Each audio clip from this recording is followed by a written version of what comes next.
Gimana kabarnya semuanya? Sehat? Alhamdulillah Ustaz. Alhamdulillah Hmm, baik Ustaz. Alhamdulillah sehat.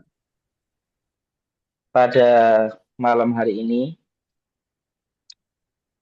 kita akan membahas surat Al-Alaq ayat 15 dan ayat 16.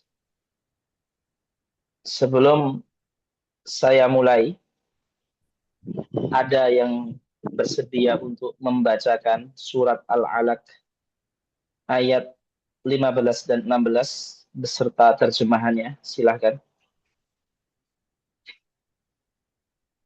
Satu orang. Ada? Tafadhal. Silahkan. Ayat berapa Ustaz? 15 dan 16. 15 dan 16. Iya, Beserta terjemahannya. iya, silakan.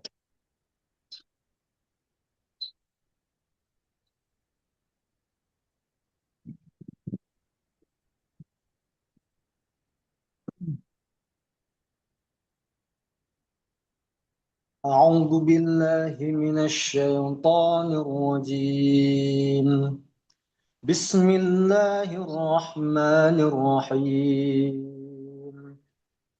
Kalla la'in lam yantahi lanasfa'an bin nasiyah nasiyatin kadibatin khati'ah. Sekali-kali tidak, sungguh jika dia tidak berhenti atau berbuat demikian, niscaya kami tarik ubun-ubunnya ke dalam neraka, yaitu ubun-ubun orang yang mendustakan kebenaran dan durhaka. Sadaqallahul azim. Shadaqallahul Adzim. Terima kasih banyak Mas Syahrul atas tilawahnya.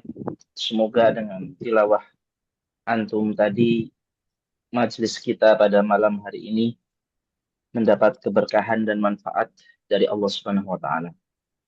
Amin ya rabbal alamin. Terima kasih. Hadirin semuanya yang saya hormati. Tadi surat Al-Alaq ayat 15. Allah mengatakan, "Kalla la illam yantahi lanasfa'am bin nasiyah." Ini saya akan memulai dengan sedikit tafsir dan penjelasan ringan. Kemudian saya mengajak seluruh yang hadir untuk memberikan refleksinya dan perenungannya. Ya, nanti boleh secara acak langsung memberikan refleksinya atau nanti saya akan menunjuk secara random agar majelisnya menjadi hidup. Allah mengatakan, sungguh jika Abu Jahal atau orang-orang kafir yang lain tidak berhenti, lam yantahi itu tidak berhenti menghalangi Nabi Muhammad dan sahabatnya untuk beribadah, untuk sholat, ya, untuk menegakkan tauhid. Kalau mereka tidak berhenti menghalangi Muhammad, maka kata Allah, lanasfa'am bin nasiyah, sungguh kami akan, ya, nasiyah itu artinya ubun-ubun. Sungguh kami akan tarik ubun-ubun mereka ke dalam neraka. Ini terjemah atau tafsiran letterlek kurang lebih dari surat Al-Alaq ayat 15 ini. Jadi kalau ada orang yang menghalangi orang yang sedang ibadah, di situ kasusnya Abu Jahal dan orang kafir Mekah, Allah akan memberikan kepada si penghalang ini adalah ubun-ubunnya ditarik ke neraka. Yang pertama, renungan dari kami, ini saya sebagai pemancing aja, tapi saya ingin belajar bersama dengan panjenengan. Kita sekarang nggak usah jauh-jauh ke Abu Lahab atau Abu Jahal, orang kafir yang mengganggu Nabi Muhammad. Sekarang kita turunkan ayat ini di keseharian kita diri kita masing-masing. Saya, ya. Apakah saya sebagai manusia ini, saya namanya Muhammad Setio, apakah saya sebagai Setio ini juga punya mewarisi sebagian sifat dari Abu Jahal dan Abu Lahab? Kita suka membuli, saya suka, apakah saya masih punya sifat suka menghalangi saudara saya yang rajin sholat? Kita mengatakan ke dia, ah kamu sok suci kamu sok rajin kamu. Nah, kita ada teman kita yang puasa, dibilang sok alim.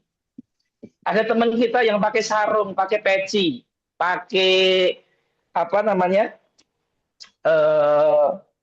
sorban. Wow, kamu ini sok habaib, kamu sok kiai, kamu sok syekh Arab kamu.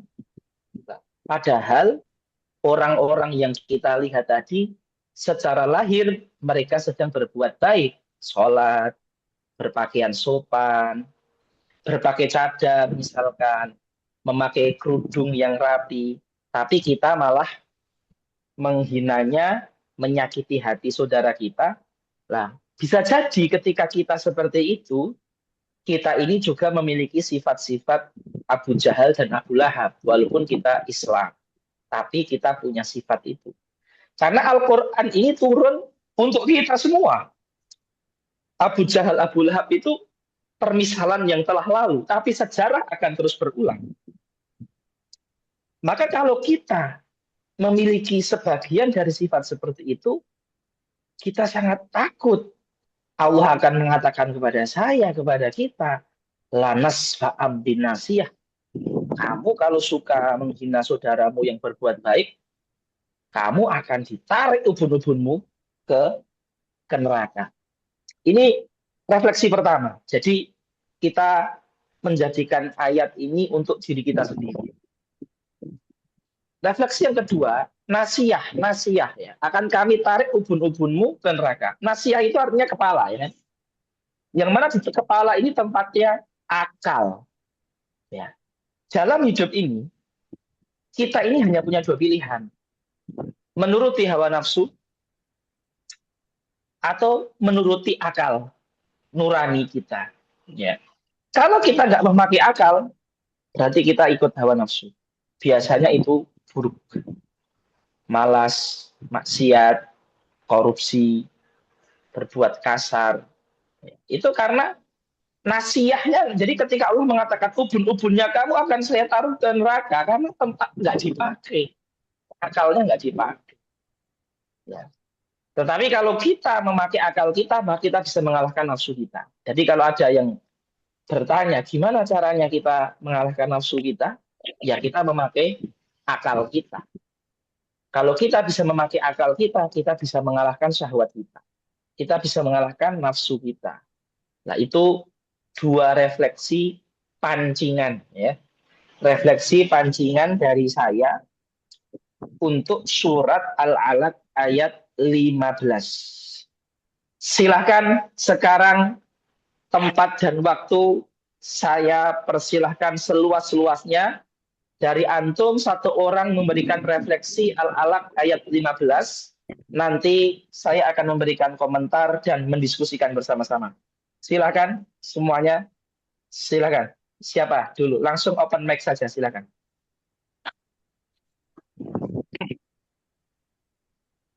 Bapak Muhammad Isman, silakan. Baik, Pak Ustadz, saya coba jawab ayat Silakan. 15. Silakan. Silakan. Ayat ini menunjukkan kepada kita bagaimana Allah mengancam ya kepada di sini Abu Jahal atau kepada orang-orang yang selalu menghalang-halangin untuk beribadah kepada Allah, itu sampai ancamannya menarik ke ubun-ubunnya ya. Saking Allah memberikan ancaman yang keras.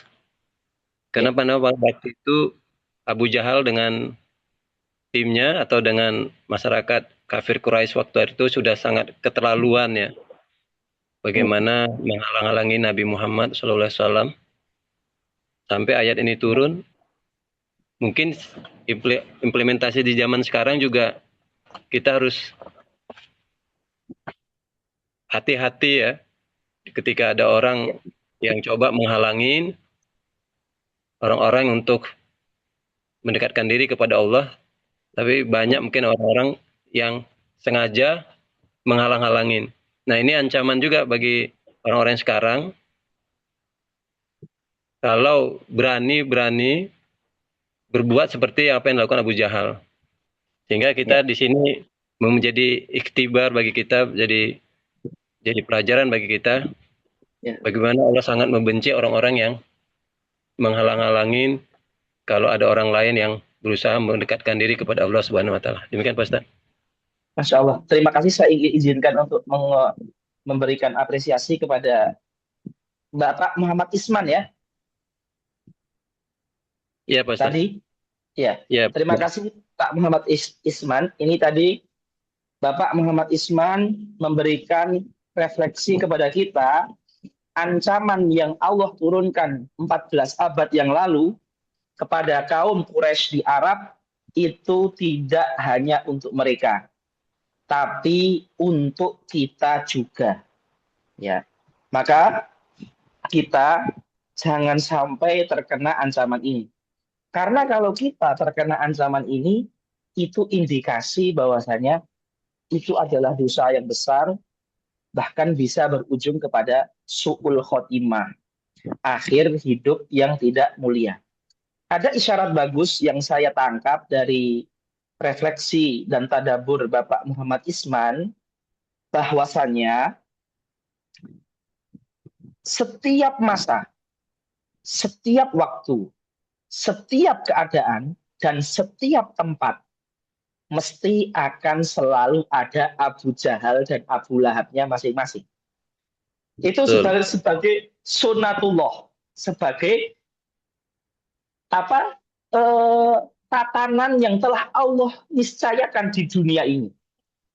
Jadi kita ketika membaca surat Al-Alaq ayat 15 ini menjadi merasa tenang ketika menghadapi ujian. Misalnya nih, kita pas semangatnya ingin to be better than before ya. Kita ingin lebih baik dari sebelumnya. Ya, ingin jadi pribadi yang better than before, pribadi yang lebih baik dari sebelumnya. Terus ada orang yang menggembosi kita. Ngapain kamu itu sok-sok baik, toh juga dulu maksiat bareng kita. Kamu inilah nggak asik. Lah, setiap masa akan selalu ada Abu Jahalnya, Abu Lahabnya, tentu dengan porsi dan persentase yang berbeda, tetapi akan selalu ada. Jadi ketika kita memahami tatanan dunia yang seperti ini, kita akan merasa waspada tapi tenang. Ketika menghadapi gangguan, kita tidak gugup. Wah, itu kan memang sejak zaman akan selalu ada seperti itu. Terima kasih Bapak Muhammad Isman atas refleksinya yang menurut saya itu sangat menarik dan juga membuat majelis ini, di awal majelis ini menjadi hidup. Terima kasih. Jazakallah khairan. Izinkan saya membacakan, tapi ada ibu-ibu ya kalau nggak salah ya. Nah, ini ada Bu Winda Novita. Ibu Winda Novita mengatakan ayat yang menerangkan konsekuensi hukum sebab akibat Ustaz, atau azab bagi penentang kebenaran. Ya betul ya, itu di situ ada sebab akibat bahwasanya pelaku buruk maka akan dapat balasan yang buruk. Itu juga berlaku dalam hidup ini ya. Ketika kita berbuat baik, maka akan dapat yang baik. Bahkan konsekuensi sebab akibat ini seringkali terjadi di dunia ini, di kehidupan sehari-hari kita. Bahkan tanpa kita menunggu akhirat pun sering kita menyaksikan di dunia ini, orang yang baik, yang tulus, pada akhirnya dia akan mendapat balasannya. Walaupun balasannya terkadang kita nggak bisa menentukan harus kapan datangnya, tetapi pada suatu masa akan selalu ada. Betul, terima kasih Ibu Winda Novita. Kemudian ini kami membacakan dari Saudara Fikri, Mas Fikri atau Bapak Fikri. Ayat ini adalah ultimatum Allah. Berhenti zalim sekarang atau siap-siap dapat balasan berupa kehinaan. Ini penting sekali. Ulama itu menyebutkan, ya, ada dosa yang Allah berikan balasannya itu di akhirat. Kayak misalkan orang maksiat. Orang maksiat sering orang awam mengatakan, wah Ustadz dia suka maksiat tapi dia hidupnya kaya. Nah, karena memang sebagian maksiat jikalau yang dia melakukan diri sendiri, itu terkadang siksaannya di akhirat. Nggak mesti di dunia. Tapi ada sebuah kemaksiatan yang mana hukumannya dunia dan akhirat. Salah satunya adalah kezaliman, mencederai, melukai, menyakiti orang lain. Menyakiti orang lain itu seringkali sebelum di akhirat di dunia sudah mendapatkan dampaknya atau rasanya. Ya, ya kalau kita melihat perpolitikan dunia ya, di Suriah itu ada seorang diktator namanya Bashar Assad. Ya, dulu dia sempat melakukan pembantian terhadap Muslim yang ada di Suriah. Sekarang dia malah dihukumi pengadilan Suriah dengan hukuman gantung karena pemerintahnya berganti dan menjadi demokrasi, tidak kembali diktator. Nah, artinya betul sekali. Kezaliman itu hanya tinggal menunggu waktunya. Ya, dan ini kita nggak memaknai ini dengan kezaliman harus kezaliman tingkat dunia atau nasional ya. Bahkan kezaliman antar dua orang, antar RT itu akan mendatangkan murka Allah Subhanahu wa taala. Bagus sekali Mas Fikri. Pak Ari, ini ada Pak Ari ya. Makna nasiyah atau ubun-ubun itu bagian depan kepala ini diidentifikasi sebagai pusat kendali perbuatan manusia. Ubun-ubun tersebut disifati sebagai dusta dan durhaka karena memiliki kemampuan memilih jalan kesat. Bagus sekali Pak Ari, terima kasih. Ini bisa dengan copy paste ini komentar yang ditulis oleh Pak Ari. Rahasia Allah Subhanahu wa taala mengatakan lanas fa'am bin nasiyah nasiyatin kadhibatin khati'ah. Akan saya tarik ubun-ubunnya ke neraka, ubun-ubun yang berdusta dan ubun-ubun yang berbuat dosa. Kenapa kok ubun-ubun ini disifati dengan berdusta, berbuat dosa? Karena akal ini Allah berikan kemampuan kita untuk memilih. Mau yang baik atau yang buruk. Kita tuh punya pilihan. Ya. Kita ini tidak mungkin mengingkari bahwasanya diri kita ketika dihadapkan dengan suatu kebaikan, kita punya pilihan melakukan atau malas. Ketika dihadapkan suatu maksiat, kita punya pilihan mau meninggalkan atau melakukan. Itu nurani kita nggak bisa mengingkari bisikan itu. Lah bisikan itu, jika akal kita dipakai, maka bisikan positif akan kuat dan hawa nafsu akan melemah. Jika tidak dipakai akal kita, maka hawa nafsu yang akan mengkuat, akal kita yang akan melemah. Jadi ini penting sekali, ayat ini juga mengajak kita untuk memakai akal kita. Dan akal akan semakin kuat dengan dua hal. Ini terima kasih ini dari Pak siapa namanya Pak Ari ini, dari refleksi Pak Ari ini membukakan kita banyak ilmu. Akal itu akan kuat dengan dua hal. Pertama dengan ilmu, yang kedua akal itu akan kuat dengan amal atau tirakat atau mujahadah. Artinya gini, ketika akal kita selalu dibacakan Quran, membaca ilmu, mendatangi pengajian, membaca buku, sekolah, ya kan, membaca hadis, ya, belajar, meneliti, tadabbur, merenung, berdiskusi, akal ini akan semakin kuat karena dia mendapatkan banyak pencerahan. Dan juga dengan amal atau mujahadah atau tirakat atau riyadhah. Otak ini juga nggak bisa hanya dimasukin pengetahuan saja. Karena pengetahuan itu sifatnya seperti harta. Kalau dia ditimbun, dia akan melelahkan pikiran. Kalau nggak diamalkan. Maka harus ada pengamalannya. Ada puasa, ada zikir, ada tahajud, ada sedekah, ada berbagi kebaikan, ada melakukan aksi sosial. Lah, gitu. Amal dan ilmu inilah yang akan membuat akal kita itu semakin kuat. Penting. Kenapa akal harus kuat? Akal yang kuat, ya, hati yang kuat, akal yang kuat, ini akan menguatkan diri kita dalam menghadapi godaan syahwat dan nafsu. Karena nafsu ini tidak bisa kita matikan, hanya bisa kita kontrol.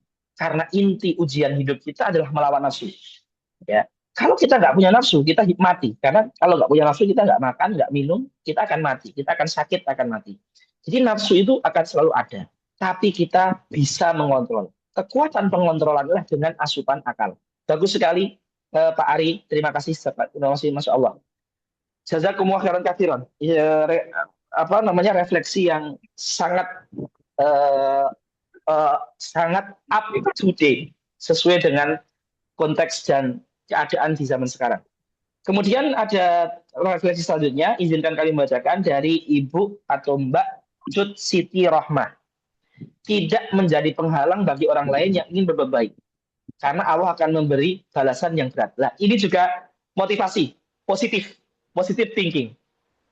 Dari Mbak Cut Siti Rohmah ini, baik subhanallah ya, dari ayat yang kelihatannya nadanya kan ancaman tuh. Kalla lanasfa'am bin nasiyah. Sungguh saya akan jerumuskan ubun-ubun kamu, mereka ke neraka. Ini kan ancaman, menakutkan. Tapi Ibu Cut Siti Rohmah mengambil dari ayat yang kelihatannya menakutkan, sisi lain yang membuat orang itu optimis. Apa yang membuat kita optimis? Ketika kita berbuat baik. Contohlah berdakwah. Kemudian ada yang menghalangi kita, membuli kita. Yang sekarang berdakwah paling mudah buat konten ya. Buat konten di Instagram. Terus ada yang membuli kita. Nggak usah kita, tenang aja lah. Nggak usah kita pikiran. IGP, emang gue pikirin. Kenapa? Karena Allah sudah mengatakan, kamu nggak usah fokus ke dia. Kamu tuh dakwah aja terus. Lanas fa'am binasiyah. Nanti yang mengurus ubun-ubun dia, itu saya, Allah Subhanahu wa Ta'ala. Kamu OTW aja langsung. Kamu gaspol. Move on. Ya. Terus gasnya di... Nah, keren banget. Terima kasih Ibu Cut Siti Rohmah. Ya, Masya Allah, tabarakallah. Ajib, bagus. Kemudian kami izin membacakan juga dari Mbak atau Ibu Ratu Anissa. Jangan pernah membenci, iri, menghalangi orang lain yang sedang berbuat baik. Di ayat yang menjadi perbuatannya Abu Jahal adalah menghalangi Nabi. Nabi mau sujud nggak boleh, mau sholat nggak boleh. Tapi Ibu Ratu Anissa memperluas sifat menghalangi ini dengan memulai dengan kata benci dan iri. Yang mana benci iri ini awalnya adalah sebuah rasa di hati. Karena perbuatan itu nggak akan muncul jadi perbuatan. Aksi itu nggak akan muncul jadi aksi kalau nggak didahului dengan sesuatu yang terpendam di dalam hati. Awal semuanya adalah benci. Ya, kita sekarang nggak usah jauh-jauh diri kita nih. Ketika kita benci sama seseorang, hati kita itu sumpah dengan seseorang, iri dengan seseorang, hasad dengan seseorang, pasti lama-lama kebencian, kehasadan ini kalau tidak dihilangkan akan berubah menjadi ucapan. Lama-lama kalau nggak dihilangkan akan berubah menjadi perbuatan. Bisa-bisa kita menghalangi, membunuh, memukul, dan seterusnya. Luar biasa, Ibu Ratu Anissa, terima kasih atas refleksinya. Kemudian Mas atau Mbak Putri Kecil, manusia tidak boleh tertipu oleh harta, jabatan, kekuasaan. Kekuasaan sehebat apapun tidak akan mampu melawan kekuasaan Allah. Mbak Putri Kecil, kalau teman-teman semua yang ada di grup ini ya, yang jumlahnya mungkin 100-an ini, membaca tulisan Mbak Putri Kecil ini atau Mas Putri Kecil ini, apa hubungannya kalau Rasul binasiyah dengan manusia tidak boleh tertipu dengan jabatan? Ya. Apa ayat ini dengan jabatan? Korelasinya? Korelasinya adalah ketika ayat ini turun, ya, kisahnya itu Nabi mau sholat, Abu Jahal bilang gini, wahai Muhammad, jangan sholat, nggak boleh kamu sholat. Kemudian Nabi melawan. Kenapa kamu berani-beraninya menghalangi saya sholat, kalau saya ingin mengabdikan, menyembah kepada Allah yang menciptakan saya? Kenapa kamu menghalangi saya untuk menyembah ke Tuhan saya? Kemudian Abu Jahal sebagai gubernur, kepala suku di Arab ketika itu, di Mekah ketika itu mengatakan, hei Muhammad, Berani-beraninya kamu membantah, menyanggah saya. Kamu nggak tahu. Saya ini orang yang paling banyak pengikutnya di Mekah. Jadi, sebab turunnya ayat surat Al-Alaq ayat 15 dan 16 adalah bentuk kecongahan, kepongahan Abu Jahal berani sekali menghalangi seorang hamba untuk menyembah Tuhannya. Salah satu penyebab beliau itu menjadi lacut dan sangat kurang ajar adalah karena dia punya masa yang terbanyak di Mekah ketika itu. Nah ini, jenengan semua, kita semua yang punya pengikut, punya follower, punya karyawan, punya anggota, punya kekuasaan, punya jabatan, hati-hati. Itu hal yang boleh. Tapi kalau nafsu kita lebih kuat, akal kita tidak kuat, itu akan menjadi sebab kita suka merendahkan orang lain walaupun orang lain itu benar. Ini refleksi dari Mbak Mas Putri kecil dan ini relevan dengan sebab turunnya surat Al-Alaq ayat 15 sebagaimana disebutkan oleh Al-Imam Al-Baghawi dalam tafsir Al-Baghawi. Keren, luar biasa. Kemudian ini ada refleksi dari Mas Alwi. Wah, ini refleksinya keren. Saya izin membacakan. Refleksi tentang bahaya merasa paling benar. Ayat ini turun sebagai teguran bagi seorang yang merasa sangat berkuasa, betul, ya kita sudah singgung, dan merasa paling benar sehingga berani menentang utusan Allah. Nah, rasa apa namanya? Rasa paling benar ini kan menghalangi akal untuk berpikir. Ya, ketika kita jenengan punya kekuasaan, punya harta nih, punya pengikut ya. Terus ada satu orang lemah yang miskin, dia berpendapat, kalau kita nggak pakai akal kita akan langsung menolak dia. Karena kita lihat penampilannya dulu. Jadi itu membuat kita nggak main logika dan akal kita. Renungan. Seberapa sering kita merasa, ini Mas Alwi ini bagus sekali. Seberapa sering kita merasa pendapat kita paling benar, hingga menutup telinga dari kritik atau nasihat. Ketika ego kita terlalu besar, kita justru sedang berjalan menuju ubun-ubun yang akan ditarik oleh kebenaran itu sendiri. Kerendahan hati adalah benteng terbaik dari kehinaan. Iya, kerendahan hati adalah benteng terbaik dari kehinaan. Ini hadis Rasul. Saya nukil sebuah hadis yang berbunyi, man tawadha'a rafa'ahullah. Barang siapa yang merendahkan hatinya, Allah akan angkat derajatnya. Terima kasih Mas Alwi. Kemudian Mas Krishna Rizky, ayat ini mengecam orang-orang mengentingkan kebiasaan buruknya dalam bentuk ayat ini mengecam orang-orang menghentikan kebiasaan buruknya dalam memuji dan melarang dakwah. Betul ya, betul kebiasaannya.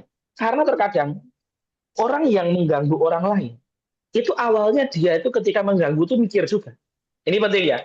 Kita izin ya, pikirkan psikologi orang kejahatan atau psikologi kriminalis. Sayyidina Umar bin Khattab itu pernah mengatakan gini, orang yang menuduh itu awalnya karena dia itu mabuk. Jadi Umar bin Khattab itu pernah mengatakan, orang yang mabuk dia akan ngigau, orang yang ngigau dia akan menuduh, orang yang menuduh dia akan menghalalkan kehormatan orang lain. Jadi kejahatan itu selalu dimulai dengan kejahatan yang lebih kecil. Ketika ada kasus pemotongan tangan, Sayyidina Umar bin Khattab itu dibantah sama tersangkanya itu. Wahai Umar, kenapa kamu potong tangan saya? Saya ini nggak suka memotong loh. Nggak suka mencuri loh. Sayyidina Umar mengatakan, kamu tuh kalau nggak sering nyuri, nggak mungkin ketahuan. Ketahuan ini pasti sudah ada hasilnya nyuri yang kesekian kali dan ini yang ketahuan. Lah, sama ya, psikologi seorang kriminal atau seorang penghalang atau penghasut atau seorang musuh atau seorang penjahat, itu biasanya kejahatan yang besar itu lahir dari kebiasaan-kebiasaan kejahatan yang kecil.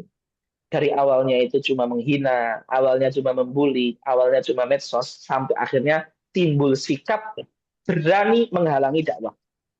Ini psikologi kejahatan. Ya, baik. Kemudian dari Mbak Mardianti, terima kasih Mas Krisna Rizky. Kemudian Mbak Mardianti, pentingnya introspeksi diri. Setiap kali kita merasa hebat, ingin meremehkan atau sombong terhadap seseorang, ingatlah bahwa kendali hidup kita ada di tangan Sang Pencipta. Ya, betul ya.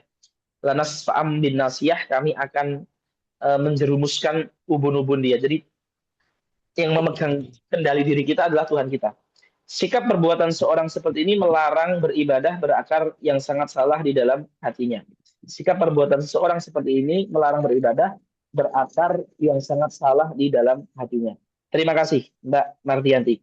Kemudian Mas Rio Syahputra, Bapak Rio Syahputra atau Mas Rio Syahputra, pentingnya introspeksi diri ketika hawa nafsu mulai menguasai hati.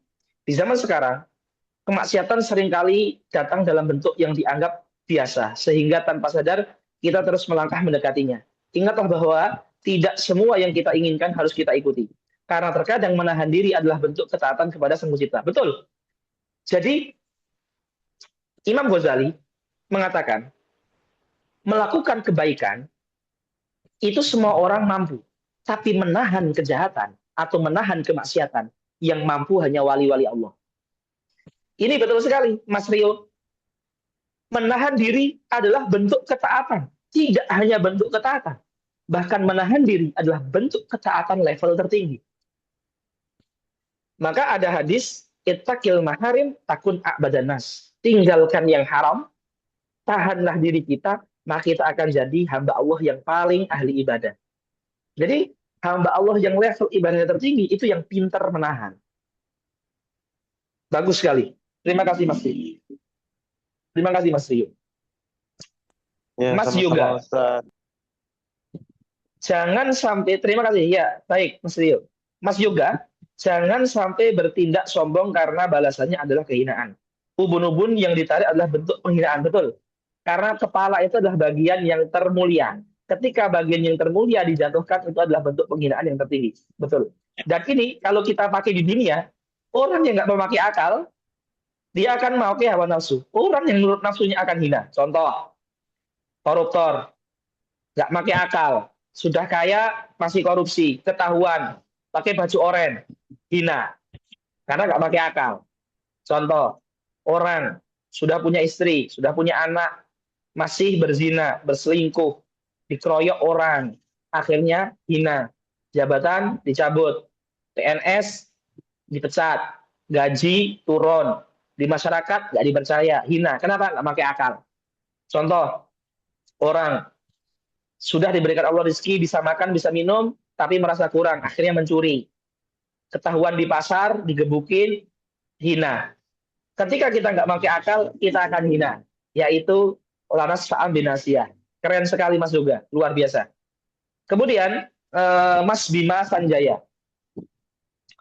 Allah memberi perlindungan dari orang-orang yang mengganggu agama Allah dengan memberikan ancaman. Betul sekali. Ya, ini menunjukkan bahwasanya agama kita ini, Quran, itu Allah turunkan untuk mengatur kedamaian antar manusia. Bayangkan, ada namanya ateis, nggak ada Tuhan. Ada namanya agnostik, nggak percaya agama. Ada namanya liberal, nggak percaya hukum syariat. Bayangkan, orang-orang yang tidak mau taat sama Tuhan itu, dia itu mau memakai standar hidup itu dengan apa? Bayangkan. Logika saja. Apa yang dia pakai untuk standar hidup sehingga orang ini hidupnya aman? Padahal setiap manusia itu punya otak dan punya nafsunya masing-masing. Ada yang nafsunya itu pengennya bertumbuh terus. Ada yang nafsunya itu pengennya punya uang yang banyak walaupun itu bukan miliknya. Ada yang nafsunya itu berkuasa, merendahkan, menjatuhkan orang lain sebanyak mungkin. Ada yang nafsunya itu pengennya membunuh biar dia jadi orang yang paling kuat. Bayangkan, para ateis, para orang yang mengingkari Tuhan, itu pakai standar apa untuk membuat hukum yang paling adil? Sementara manusia ini jumlahnya miliaran dan masing-masing punya kepentingan dan masing-masing punya syahwat. Logika. Ketika kita beli iPhone atau Samsung, yang bisa memberitahukan kita cara pemakaian HP adalah pabrik. Sama. Yang paling bisa mengatur manusia adalah yang menciptakan. Maka adalah adanya kitab suci, yaitu Al-Quranul Karim. Ya, seperti itu. Terima kasih Mas Bima Sanjaya. Mas Syahrul dari Jambi, ayat ini menyebut ubun-ubun nasiah yang dalam sains dikenal sebagai prefrontal cortex. Ya, ini terkenal ya, prefrontal cortex ini bagian yang sebagai pemilih antara yang manfaat dengan yang madorot. Jika prefrontal cortex ini terlalu banyak diisi dengan cairan-cairan candu, dopamin, dan seterusnya, maka dia akan blong. Artinya fungsi dia pemilah-milihnya itu akan menjadi tidak tajam lagi. Seperti rem, kalau sudah tipis ampasnya itu dia akan blong. Nah, itu sama. Baik, di era digital yang penuh hoax, kita wajib menjaga pikiran kita. Isi kepala kita harus digunakan untuk memfilter informasi, berpikir kritis, jujur, dan tidak merancang keburukan. Keren, Mas Syahrul Jambi. Abu Jahal merasa berkuasa, kaya, dan memiliki banyak pengikut, sehingga berani merendahkan lain. Betul. Ya, kekuasaan, jabatan, kekayaan, atau jumlah pengikut tidak boleh membuat kita sombong. Betul sekali, betul sekali. Keren sekali. Mas Dedi, renungan ayat ini, sudahkah kita menggunakan ubun-ubun pikiran, akal, dan keputusan kita untuk tunduk kepada Allah? Kita harus berhati-hati agar tidak memiliki sifat seperti Abu Jahal, merasa serba cukup, sombong, dan enggan tunduk pada aturannya. Keren sekali, Mas Dedi. Mas Sahrul, di kehidupan sosial sekarang, kita harus menghormati hak beribadah. Mana tadi? Kita harus menghormati hak beribadah setiap orang. Kita tidak boleh mengintimidasi, mengejek, atau menghalangi orang lain yang beribadah atau berbuat baik sesuai keyakinannya. Ini penting sekali. Ikhlas semuanya, saya izin mengingatkan satu perkara terkait dengan refleksi dari Mas Syahrul, bahwasanya di dalam Islam itu ada perkara yang namanya fikih furu'iyah, perkara cabang fikih.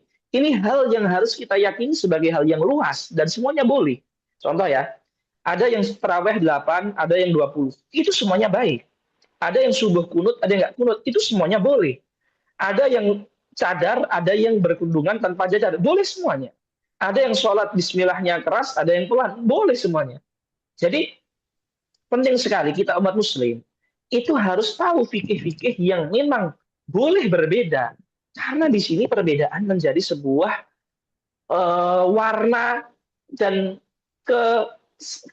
kebermacaman, keberaneka-ragaman.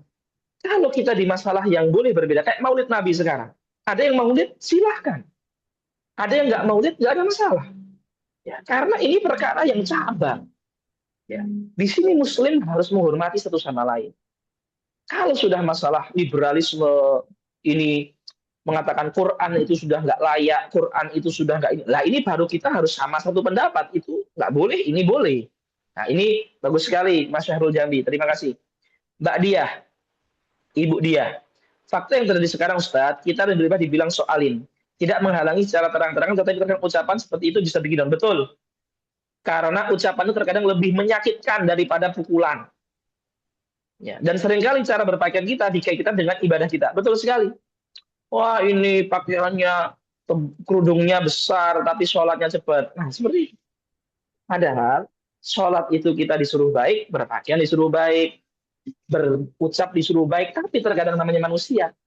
Kadang ucapannya udah baik, pakaiannya belum baik. Kadang pakaiannya udah baik, ucapannya kurang baik. Kita tuh memang diperintah untuk sebaik mungkin di semua hal. Maka ini penting mindset kita semua ya. Kita yang hadir jangan suka merendahkan orang. Ininya ini wah ini kerudungnya besar tapi sholatnya cepat. Jangan. Kerudungnya besar kita alhamdulillah. Sholatnya cepat. Mungkin dia belum bisa untuk sholat khusyuk. Ada orang sholatnya khusyuk tapi omongannya jelek, ini suka ke masjid, tapi omongannya kasar. Jangan. Lebih baik dia seperti itu daripada sholatnya buruk, omongannya kasar. Dia mungkin sedang memperbaiki omongannya melalui sholatnya. Jangan kita menjadi orang penghalang untuk sampai kepada Allah dengan ucapan kita. Bagus sekali, Ibu Dia. Bapak Muhammad Ihsan Khalid, sifat Allah yang alim, al-basir, al-latif, al-batin, dan semacam itu, pastilah meliputi seluruh ciptaannya. Apakah jin dan manusia beriman dan beribadah atau mereka ingkar menstabilkan ridhanya? Pastilah Allah mengetahuinya dan dia menjadikan balasan atas segala perbuatan sekali. Terima kasih Mas Muhammad Ihsan Khalid. Mas Iqbal, dari ayat ini Allah katakan kala sekali-kali tidak. Ya, kala itu memang sebuah bentuk penegasian yang gas dan marah ya. Allah. Tidak akan. Ini adalah teguran keras kepada Abu Jahal yang melarang atau menghalangi Rasulullah sholat ibadah. Dan ini menunjukkan bahwasanya memang Allah tidak akan membiarkan dan kezaliman kesombongan terjadi tanpa alasan. Dan di kalimat berikutnya, kami akan tarik ubun-ubunnya. Ini menunjukkan bahwasanya Allah menundukkan dan menghilangkan kekuasaan kepada orang yang sombong dan akan diledakkan oleh Allah. Karena sesungguhnya kekuasaan itu adalah milik Allah Subhanahu wa taala. Masya Allah. Betul sekali. Luar biasa. Ya, saya kaget ya sebelum hadir majelis ini. Sebelumnya saya ingin apresiasi semuanya. Luar biasa ini yang masuk tadi kurang lebih ada hampir 15 sampai 20 refleksi tadabbur. Saya sebelum masuk ini saya dapat ini chattingan dari teman. Ini Ustadz nanti maaf nih kayaknya ada yang terlambat dan ternyata nggak ada yang terlambat, jumlahnya banyak, aktif semuanya. Ini saya kaget betul. Masya Allah. Saya ucapkan kepada ikhwah semua yang hadir, jazakumullah khairan katsiran atas partisipasi yang sangat aktif, sangat bagus sekali, luar biasa, dan menurut saya malam hari ini ilmunya banyak sekali. Ya.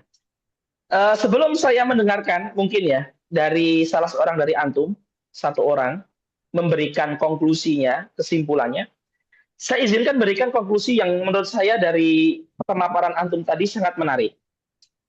Bahwasanya tadi ada yang menyebutkan bahwasanya akal itu, ubun-ubun itu adalah simbol kemuliaan seseorang. Bahkan kita dalam kebiasaan kalau dipegang kepalanya marah. Karena di adat kepala itu adalah simbol kehormatan. Bahkan nggak di Jawa, nggak di Sumatera, nggak di Kalimantan, nggak di Sulawesi, sama semuanya. Di Arab, di Afrika, itu memegang kepala itu secara umum nggak sopan. Dan Allah mengatakan, kamu kalau masih menghalangi agamaku, kepalamu akan saya seret ke bawah, dan ke bawahnya adalah ke bawah yang terbawah itu neraka. Tadi ada refleksi yang menurut saya mewakili semua refleksi. Akal ketika nggak kita pakai, nggak kita sirami ilmu, nggak kita sering merefleksikan Al-Quran, nggak kita bacakan hadis, nggak kita ikutkan kajian, nggak kita pakai diskusi, nggak merendah, terpengaruh oleh jabatan, terpengaruh oleh follower, popularitas, oleh harta, kedudukan sosial. Kalau akal nggak kita pakai, kedudukan, kekuatan yang kita utamakan untuk menolak kebenaran walaupun dari orang di bawah kita, itu akan membawa kita kepada kehinaan. Cepat atau lambat, akal yang nggak dipakai akan berbuah kepada perbuatan yang mengikuti hawa nafsu. Lama-kelamaan kalau ketahuan itu akan membuat kita hina. Entah pencurian, perselingkuhan, korupsi, pembunuhan, apapun itu maksiatnya, apapun itu, kezaliman apapun, itu sebab awalnya adalah akal yang tidak dipakai. Maka agama Islam dari ayat Al-Alaq 15-16 ini adalah agama yang paling memperhatikan akan konsumsi akal. Bahkan ayat pertama yang turun, Iqra, itu adalah tentang membaca konsumsi akal, membaca keadaan, membaca situasi, membaca tulisan. Itu adalah akal. Bahkan kitab suci ya, yang dimanapun, kapanpun, sejak 14 abad yang sampai sekarang nggak ada perubahan isinya. Terjaga, bahkan jika seluruh Al-Quran di dunia dalam detik ini kebakar semuanya, dan file yang ada di laptop itu hilang semuanya, besok sudah akan ada tertulis Quran baru karena terjaga nggak hanya dalam tulisan, bahkan dalam otak dan hati ribuan jutaan penghafal di seluruh dunia bisa tertulis Al-Quran tanpa melihat. Saking dijaganya Allah. Saking-sakingnya Allah ingin mengatakan, kamu itu baca Al-Quran ini. Ini tuh kalam Tuhanmu. Ini tuh pembuat akalmu hidup. Bayangkan setiap hari, panjenengan setiap hari membaca, merenungi satu ayat. Setahun antum sudah merenungi 365 renungan. Dan itu, satu renungan itu menghidupkan akal kita. Ya, saya izin untuk memberikan sebuah motivasi kepada hadirin semua, agar tadabbur tidak hanya menjadi sebuah rutinitas periodik pengajian umum seperti ini, tapi menjadi tabiat harian kita. Kami ada channel WA ya, namanya introspeksi harian. Itu kami menulis tadabbur Quran sudah hampir 1 tahun, itu sudah 320 tadabbur. Itu bukan untuk dikomersialkan, enggak, tapi untuk kita mengamalkan perintah Quran berpikir itu loh. Perintah berpikir, perintah ini linknya saya share di komen. Jenengan bisa amati itu tulisan tadabbur kami. Sudah kurang lebih 320 tadabbur. Silahkan dilihat di komen. Itu bisa jenengan tiru dan jenengan pakai untuk diri kalian sendiri. Jadi metodenya itu saya baca Quran, saya datangkan semua masalah saya datangkan semua problem saya di hari itu, ayat yang ada kesesuaian dengan masalah yang sedang saya hadapi, saya ulang-ulangi baca, kemudian saya pikirkan, saya renungkan, saya buka terjemah, saya buka tafsir, kemudian saya membuat solusi dari ayat itu untuk diri saya apa, saya kurangnya apa, salahnya apa, saya harus bagaimana, kemudian saya tuliskan dalam renungan sehari 1 renungan ayat Al-Quran atau hadis Nabi. Nah, itu tujuannya apa? Tujuannya agar kita setiap hari berpikir. Kenapa kita harus berpikir setiap hari? Karena di ayat Al-Alaq ayat 16. Nasiyatin kadhibatin khoti'ah. Nasiyatin kadhibatin khoti'ah. Ubun-ubun yang punya potensi dosa dan ubun-ubun punya potensi dusta, punya potensi salah. Berarti Allah sudah memberitahu kita, otakmu itu akan selalu ada salahnya. Perbuatanmu akan selalu ada miss-nya. Akan selalu ada error-nya. Maka kamu setiap hari harus melakukan yang namanya refresh, melakukan yang namanya update, melakukan yang namanya upgrade, melakukan yang namanya antivirus, melakukan yang namanya cleaning, melakukan yang namanya dirapikan lagi, ya, difragmen lagi, dirapikan lagi pola hidup kita. Dengan apa merapikan, membersihkan? Dengan membaca Al-Quran, dengan merenungi Al-Quran. Ya, seperti itu. Jadi silakan jangan bisa lihat itu contoh-contoh bagaimana renungan kami yang sudah kami tulis selama setahun di kolom komentar. Semoga bisa bermanfaat untuk panjenengan semuanya. Baik, silakan saya memohon 1 orang untuk memberikan konklusinya dari jenengan semuanya. Silakan bisa langsung open mic. Kalau nanti nggak ada, nanti saya tunjuk salah satu. Silakan. Assalamualaikum, Ustaz. Waalaikumsalam. Silakan, Mas, Bapak. Ya, Pak, gini, Ustaz. Allah mencabut ubun-ubun orang itu kan. Berarti kan Allah mengancam tuh, Ustaz. Tapi di ayat Bismillahirrahmanirrahim, Allah tuh Maha Pengasih lagi Maha Penyayang. Nah, itu pengen tahu jawabnya. Yaitu Ustaz, di ayat yang kedua, Ustaz, Abu Jahal ini gimana cara kita mensikapi ada Abu Jahal di kehidupan kita sehari-hari gitu. Baik, terima kasih. Baik. Ada pertanyaan ya, bagaimana Allah itu mengancam? Padahal Allah itu kasih sayang. Jadi ancaman itu tidak bertentangan dengan kasih sayang. Logikanya saya sebagai ayah, ketika anak saya megang api, apinya hampir masuk ke mulut, saya akan tendang tangan anak saya. Walaupun anak saya tangannya itu kesleo, nggak apa-apa. Yang penting apinya nggak masuk mulut. Menendangnya itu adalah kasar. Tapi api masuk ke mulut lebih bahaya. Bisa lidahnya cacat dan seterusnya. Jadi ancaman yang ada di Al-Quran tidak menafikan kasih sayang Allah. Justru Allah mengancam biar kita nggak terjerumus di neraka jahanam. Jadi ancaman tidak ada kontradiksinya dengan kasih sayang. Kemudian bagaimana kita bersikap dengan Abu Jahal yang ada di kehidupan kita? Baik. Secara fikih, nah ini penting ya. Saya izinkan masuk di jurusan spesialis saya, yaitu di ilmu fikih dan hukum. Karena kebetulan kami mengambil studi di jurusan hukum Islam. Kemudian di para santri kami di sini di Boyolali, di pondok kami juga mengajar fikih hukum. Adapun untuk berinteraksi dengan orang di sekitar kita, kita harus berinteraksi secara fikih syariah itu orang Islam. Maka walaupun ada orang Islam yang mempunyai sedikit sifat keabu jahalan, jangan kita perlakukan orang kafir. Nggak boleh. Jadi kita harus memperlakukan dengan baik. Tapi sifat-sifat Abu Jahal ini kita fokusnya untuk diri kita sendiri. Adapun untuk sifat-sifat Abu Jahal yang ada di sekeliling kita, yang mana kalau dia itu muslim, ya kita jangan anggap dia Abu Jahal betulan, wong dia masih Islam, tapi dia kadang aja punya sifat Abu Jahal, ya kita diskusikan dengan baik, atau kalau nggak bisa kita hadapi, kita diamkan. Ya, fasfahis hal jamil, ampunilah dan biarkanlah saja. Itu kalau untuk Abu Jahal yang kecil-kecil yang Muslim tapi ada sifat Abu Jahalnya. Karena Muslim nggak boleh kita perlakukan seperti orang kafir. Itu harus kita pakai norma ilmu fikih. Gitu, Ge. Terima kasih. Terima kasih. Baik. Hadirin yang dimuliakan Allah Subhanahu Wa Taala, saya kira pertemuan malam ini sudah sangat bagus sekali, aktif. Nggak ada yang bertanya ya? Kalau nggak ada, alhamdulillah. Berarti cukup. Dan saya kira ini majlis kita udah lama ya, udah 1,5 jam. Sejak jam 8 tadi. Sudah tidak terasa, 1,5 jam. Saya ucapkan terima kasih atas partisipasinya semua, dan saya mohon maaf yang sebesar-besarnya jika penyampaian saya ada yang kurang.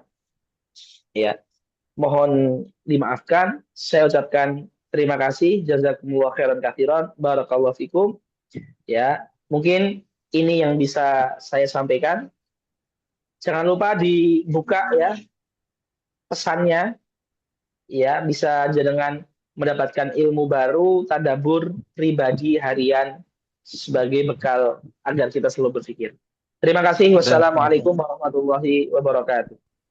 Waalaikumsalam warahmatullahi wabarakatuh. Waalaikumsalam warahmatullahi wabarakatuh. Jazakallah Ustaz. Amin. Amin. Amin. Silakan.